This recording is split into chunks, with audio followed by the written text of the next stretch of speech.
Hi friends, അങ്ങനെ രാവിലെ എണീറ്റ് ചായയൊക്കെ കുടിച്ച് പുട്ടും പഴമൊക്കെ കഴിച്ചിട്ട് പിന്നെ ഞാൻ മീൻ നന്നാക്കാൻ പോയിട്ടാ. പിന്നെ ഞങ്ങളുടെ സ്റ്റൈല് മീൻ കറിയാണ് ഇപ്പം ഞാൻ പരിചയപ്പെടുത്തുന്നത്. അപ്പം മീൻ നന്നാക്കി കഴിഞ്ഞ് വന്നു. പിന്നെ ഞങ്ങൾ ആദ്യം കുടംപുളിയൊക്കെ ഒന്ന് ആദ്യം തിളപ്പിക്കും, ഉപ്പും കുടംപുളിയും ഇട്ട്. അത് കഴിഞ്ഞ് ഇഞ്ചിയും പച്ചമുളകും വെളുത്തുള്ളിയും എല്ലാം ഇട്ട് തിളപ്പിക്കും, മുളക് പൊടിയും മഞ്ഞൾപ്പൊടിയൊക്കെ ഇട്ടിട്ട്. അത് കഴിഞ്ഞ് അതൊന്ന് തിളച്ച് കഴിയുമ്പോഴത്തേനും മീനെടുത്തിടും.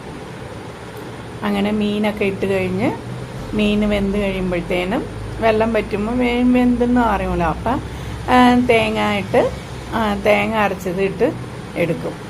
ശരിക്കും പറഞ്ഞാൽ മഞ്ഞ കളറാണ് ഉണ്ടാവുക, പക്ഷേ കാന്താരി മുളക് ഇല്ലാത്തതുകൊണ്ട് മുളക് പൊടി ഇട്ട് അഡ്ജസ്റ്റ് ചെയ്തു. അപ്പം കാന്താരി മുളക് ഉണ്ടെങ്കിൽ നമുക്ക് തേങ്ങ ഇട്ടിട്ട് കാന്താരി മുളകും ഇട്ട് അരച്ചിട്ട് എടുക്കാമായിരുന്നു. അപ്പം അങ്ങനെ മഞ്ഞ കളറിലുണ്ടാവും. അപ്പോൾ ഇപ്പം ഞങ്ങളുടെ ചുവപ്പ് കളറായി മീൻകറി. പല ടൈപ്പിലും വെക്കാം കേട്ടോ മീൻകറി. അപ്പം ഞങ്ങൾ വെക്കണത് എങ്ങനെയാട്ടോ.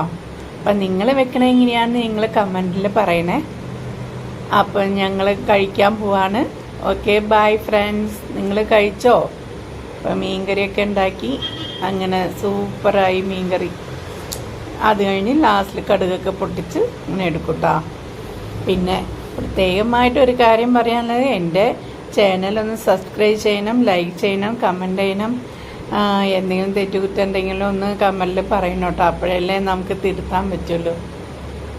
അപ്പോൾ ശരി, ഓക്കെ, ബൈ. നിങ്ങളെല്ലാവരും ഫുഡ് കഴിച്ച് സേഫായിട്ടിരിക്കാൻ വീട്ടിൽ. Okay, by.